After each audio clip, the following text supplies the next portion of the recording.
let's cut off the music. Got you. Or yeah, we'll keep the music going. I mean, not that music, but the music from the TV. The TV's good. Yeah, it's the same thing. I'm casting. Oh. All right. Well, hello everybody. This is China Bros. I'm Matt. This is Tony. We also got Candy here, a dog. She's a dog.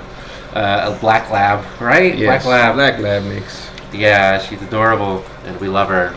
But today we're going to be talking about Taiwan again. We have this article here from the Qiao Collective, Taiwan, an anti-imperialist resource, and we're going to be talking about this today. Tony, what can you tell me? Can you tell me what you know about Taiwan already? So as far as I understand, Taiwan has always been a part of China. A lot of the disputes kind of originate from the World War, when the Kuomintang kind of was forced to the Taiwan Strait, and ever since then they laid seeds of nationalism and separatism, and since then it's been like an imperial stronghold for the United States. Right. That's my understanding too, that the Kuomintang, they were pushed all the way back to Taiwan, and now it's like this stronghold for the Kuomintang, and it was like a super fascist government, and they were like super fucking evil. And from my understanding, it's turned into like more of a social democracy now, as a way to like peddle influence and garner support from the imperialist West, so that they could continue their maneuvering against China. The West, America in particular, not wanting to be like outshined by any rivals, which right now is China. Yeah, I think I've heard the metaphor from Hassan about Taiwan being described as like the Confederacy. If the Confederacy was still around, it would be equivocal to what Taiwan is to China, where like Taiwan is a separatist group that's trying to break away from the country. And I mean, we see it today. We still have Confederate supporters, especially where we're here out in the South. So, it's not anything rare that governments are still able to stoke these nationalist, separatist sentiments, because it's a global imperial thing. Yes, it's there's like broad examples all around the globe. But let's go ahead and get into the article. So Taiwan, an anti-imperialist resource. After more than a century of de facto separation from the Chinese mainland by Japanese colonialism and U.S. intervention, Taiwan remains a rhetorical and military flashpoint of renewed Cold War aggression on China. This selected timeline and resource compilation provides a deeper look into the forces that have produced Taiwan independence as a political consensus shared by U.S. politicians, erstwhile Western leftists, and Taiwan's ruling Democratic Progressive Party. Amidst warmongering rhetoric fueled by Western claims of imminent Chinese invasion, this compilation serves as a starting point for understanding China's aspiration for national reunification and Taiwan's overdetermined status as an unsinkable aircraft carrier for Western ideological, economic, and military power in Asia and the Pacific. So, that term, unsinkable aircraft carrier, I've heard that before. Who was that used by? Do you remember? I've never heard that, but it's pretty applicable. Robert F. Kennedy. Oh, wow, okay. When talking about Israel. Right? Okay, that clicks. It's making sense. Yeah. So you could say that Israel is on par with Taiwan. There's a similar thing going on where it's this satellite to dominate a particular region. In this case, it's to dominate Asia as opposed to the Middle East. Let's continue. Table of contents, we can skip that. Introduction. In the Western imagination, Taiwan exists as little more than a staging ground for ideological war with the People's Republic of China, a crossroads of democracy versus authoritarianism, Western values versus Chinese backwardness, and free market capitalism versus closed-door communism. Yet for centuries, the island of Taiwan has played a rich and pivotal role in broader Chinese history. Located just 100 miles from the mainland's southeastern coast, Taiwan was linked to the mainland through migration, trade, language, and culture long before European and Japanese colonizers seized on its strategic location as a launch pad for economic and military forays against China at large. Today, this history continues as U.S. imperialism positions Taiwan as an ideological and military base for its new Cold War against China. Alright, anything to say on that paragraph? No, I think I appreciate this article for what it does. I think it lays it out pretty clearly. You know, I think the where it says it continues as a U.S. imperialist position. I think just that's their playbook, having colonial outposts. So yeah, it's pretty much just the same rhetoric of the Cold War.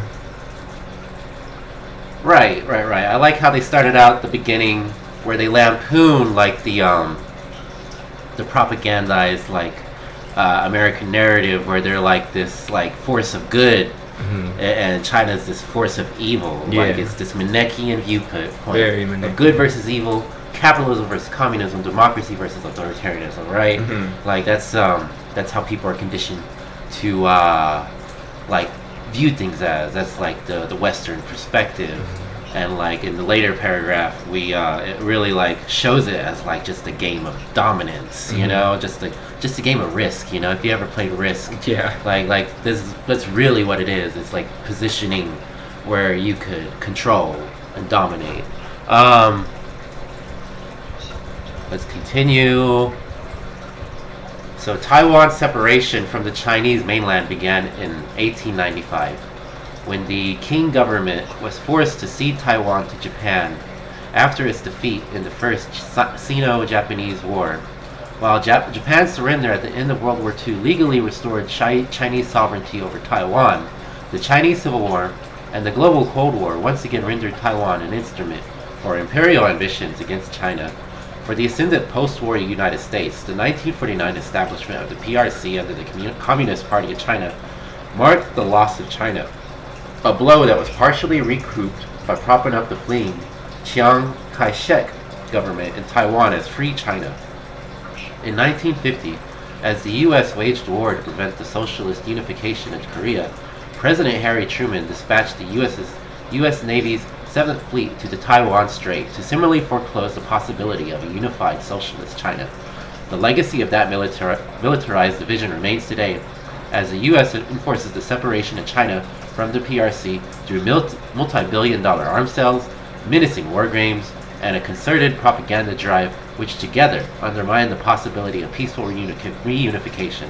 This bipartisan campaign of hybrid warfare has intensified over the last 15 years, following China's rise as a major power, the corresponding U.S. pivot to Asia, and the era of decoupling pursued by both the Trump and Biden administrations, as the U.S. military declares the Pacific its primary theater for war. I want to stop right there because it mentions how the decoupling was pursued by both the Trump and Biden administration. So Republicans and Democrats have been in lockstep with their Cold War in China. I want to point that out because that shows the glaring like agenda of the uniparty duopoly, right? Yes. Like people try to like make them out to be different, but in like some important ways they are exactly the same. As the U.S. military declares Pacific its primary theater of war, successive U.S. administrations have marshaled enormous economic, military, and ideological resources to build up Taiwan as a focal point for this new Cold War. This program violates the letter of the One China principle and the spirit of the United States' own One China policy, which together have formed the basis for bilateral relations since 1979. Furthermore, they neglect the centuries-long shared history of Taiwan and its people with their neighbor across the strait. Just as Western colonialism was once justified as a civilizing mission, U.S. imperial designs on Taiwan and China at large march under the banner of promoting democracy and defending the international rules-based order. The U.S. claimed to be acting in defense of Taiwan's vibrant democracy from Chinese authoritarianism is particularly ahistorical, given that the United States is responsible for propping up the Kuomintang military dictatorship under Chiang and its successor for almost 40 years. So, the Western narrative around democracy, almost always cynical, right? Like, and it doesn't matter who it comes from, Democrats or Republicans, but it's especially, like, kind of ridiculous now under Trump, because, like, there's even more contradictions between, like, this supposed democracy and what's actually existing. But yeah, I think it all stems from the idea within the West, or specifically within the U.S., that democracy is, there's only one version of democracy, and they utilize the term of liberal democracy as being the one-all, be-all, the best that there could ever be, and to paste that onto other countries and to not know their interior workings and their interior relations is not intellectually honest by any means. There's many forms of democracy, and every country should have the right to figure that out amongst themselves. Right. And I guess in this article it's saying, like, they're not even doing democracy. They're installing military dictatorships. Yes. Which is more in line with liberal democracy. Yeah. I suppose, right, yeah. Or even in parts of the Middle East, I know they've installed like brutal dictators. All the puppet regimes. Yeah, puppet regimes, like, and those are distinguished from, like, the managed democracy we practice here, where it's just straight up like control. Yes. Meanwhile, despite grandiose language about U.S. global leadership, the reality is that the majority of the world understands cross-strait relations to be an internal matter for China. Only 11 UN member states maintain formal diplomatic relations with Taiwan as the Republic of China, and no country recognizes Taiwan as an independent nation. This fact is unsurprising. UN recognition of the PRC as a legitimate representative of China came on the wings of overwhelming support from the Third World. Having experienced the genocidal violence and economic exploitation inherent to the Western imperial system, the Global South, like China itself, adheres to the tenets of sovereignty and non-interference. What do we think of that? Yeah, I think it's a good thing to point out that the quote-unquote Third Worlds usually sides with the People's Republic of China, because at one point China was a victim of Japanese colonialization, and when Mao Zedong was in power, they assisted a lot of liberation movements across the Third World. They had a very keen understanding of nations' rights to self-determination and things of this matter. Right. I remember Nathan Rich actually talking about this, about how, like, a country needs, like, recognition, like, from a majority of countries to be considered an independent country. And when we don't have that, like, there's obviously something afoot happening. There's some kind of shenanigans going on. It's like just a bogus claim, really. I'm going to continue. Though ideologically diverse, proponents of Taiwan independence rely on an overlapping revisionist toolkit that leads the historical context of unresolved civil war shaping the cross-strait relationship. Instead, China's aspiration for national unity are cast in terms of imperialism and expansionism. The era of KMT martial law is counterfactually invoked as precedent for authoritarian Chinese encroachment, obscuring the historical KMT-CPC rivalry and the role of the U.S. in supporting the military dictatorship. Meanwhile, the history of Japanese colonialism has been systematically revised to present a relatively benign role that forms the bedrock for a non-Chinese local identity, claims that Taiwan's democracy has voted out reunification as a political pathway omit the crucial context that the island's most vocal left-wing supporters of unification were systematically purged, jailed, and murdered under Japanese colonialism and KMT rule. Efforts to co-opt Taiwan's Yaoans Humin, or indigenous people, see notes on terminology 3, into the project of Taiwan independence rely on a similar level of obfuscation.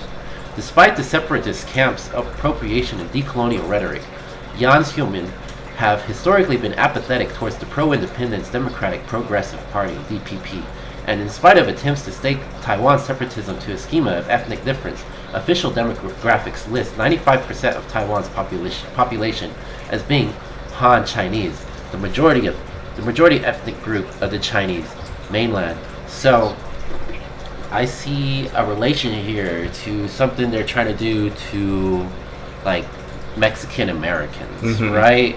They're trying to call Mexican Americans white, right? Like here in Lubbock, if you were to look at the stats, like the surface level stats, you would think that we're 70% white. Yes, right. But when you look closer and break it down between Hispanic and non-Hispanic, like it's only like just under 50% white, right? Yeah. And they're trying to take those indigenous communities and trying to make them white. That way they could spin this narrative of some white hegemony, and that's what they're trying to do to Taiwan. Yeah, I've read a lot in like the history of decolonialization and colonialism. It's a weird kind of playing of both fields, because the colonial power will utilize minorities and back up this minority ethnic identity, but under the framework of benefiting a colonial government. They kind of play both sides at the same time. Right. It's very smart, it's very effective, as we've seen historically speaking, but that's why you have to kind of dig past that. That's kind of what we saw in Yugoslavia, like those ethnic tensions were antagonized to be blown out of proportion, right? And it seems like that's what they're doing here, trying to blow like an ethnic difference out of proportion. Exactly. While those on the left may be rightfully skeptical of elite rhetoric of freedom and democracy, this rhetoric of Chinese imperialism, settler colonialism, and ethnic chauvinism may be harder to parse for those unfamiliar with Taiwan's history. Yet, whether it is couched in the moralizing language of classic Cold Warriors or self-styled leftists, Taiwan independence ultimately serves the material interests of Western imperialism. Like the European and Japanese imperialists that colonized Taiwan for access to Chinese trade from the 17th through the 20th century, the United States transparently envisions the island as an outpost for efforts to contain China militarily and decouple from it economically. More than 70 years since U.S. military leader Douglas MacArthur described Taiwan as an unsinkable aircraft carrier in the nation's Cold War against China, Taiwan remains a crude asset for U.S. military realpolitik. It is the linchpin of the so-called first island chain that links the 400 U.S. military bases spread across Asia and the Pacific, and crucially, home to Taiwan Semiconductor Manufacturing Company, the world's largest advanced semiconductor chip manufacturer. Lofty narratives of Taiwan independence thus ultimately fuel consent for militarization, intervention, and war while marginalizing anti-imperialist voices for diplomacy and peace. They also disguise the true intent of retaining Taiwan as a neo-colonial outpost of Western Empire to undermine China's sovereign economic development. There is no independence in becoming a U.S. client regime entrapped in a capitalist world order. It would set a precedent for any large or small that challenges U.S. hegemony to be balkanized with impunity. For the left to support such an outcome would be self-sabotage on an epic scale, regardless of the titanic politico-economic shifts on both sides of the strait since the Chinese Revolution of 1949. Alright, what do we think of that paragraph? Yeah, I mean, there's a lot of historical examples of where countries have become their own nation, or a people's group have become their own nation under the neo-colonial machine of America. And at the end of the day, you get your own flag, you get maybe your own currency, you know, but you still bow down to the U.S. government speaking and like law speaking. It's like, well, my most recent example is Israel's recognition of Somaliland as a proper nation, and we see that they're trying to balkanize Somalia right now, and it's just they haven't gotten past their old plays because their old plays still work. True independence isn't just having your own flag and being able to have your own Pledge of Allegiance or whatever. True independence comes from being self-reliant at the end of the day. A country has to be self-reliant and not have any sort of outward influences in their government. And I think the U.S. is just utilizing that, and they're hampering down on it right now. Right. And I was actually watching a video on the chip factory, the microchip factory in Taiwan, and how it's one of the most advanced like microchip factory like in the world, and you kind of see like the material interests there, right? They're kind of made bare. They're exposed bare. Like, and it's not really like a contest for like democracy. It's really like a contest for those chips that they want. Like those are becoming invaluable in the new like AI rush. And so there is this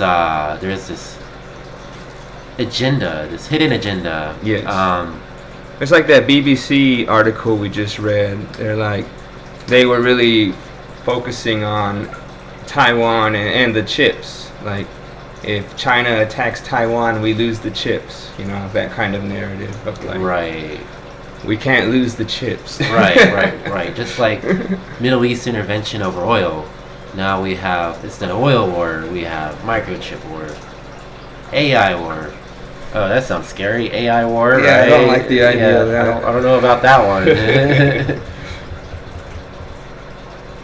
The modern day context around cross-strait relations is complex and evolving, and the lives of Chinese people on both sides of the Taiwan Strait have been negatively affected by a century's imperialism. We recognize that there is no perfect, clear-cut path to development after colonization and civil war, but insist on China's right to defend its sovereign project of socialist construction.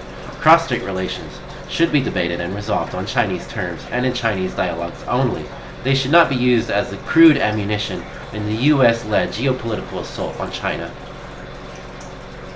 So in the paragraph, I think they like make a proper concessions. Like there's no perfect clear-cut path to development after colonization. Like a lot of people are very critical of China and how it chose to develop itself. And calling it like an authoritarian regime and all, and like claiming that it's not socialism, that it's capitalism, and it does seem like a lot of pigeonholing, trying to place a label, see what sticks, you know, not really like giving a lot of like thought, a lot of investigation, because if we were to do some of the stuff in China here, we would call it socialism, right? And so like, but when it comes to like trying to call China socialism, it suddenly becomes capitalism. Like, hey, what's going on there? Like, is it both? Is it neither? Like, okay. Yeah, I'm not gonna be. I'll be the first one to tell you I don't have a clear-cut answer. But as a U.S. citizen, it's not my job or my place to dictate how a country resolves itself after colonialism. Like they said there, like it just boils down to like if some country was trying to tell the U.S. what to do, they wouldn't stand for that. And yeah, when it comes to like the labeling of China as a actually existing socialist country or as a capitalist country, you know, a lot of the crowd that calls them not socialist, it boils down to a lot of callback like Western chauvinism and like armchair geopolitics and things of this matter. People who have never been in such an intricate situation before. You know what I'm saying?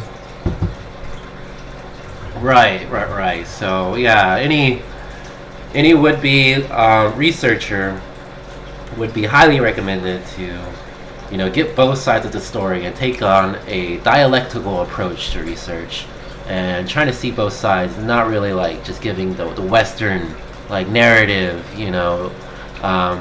complete like dominance over what's going on.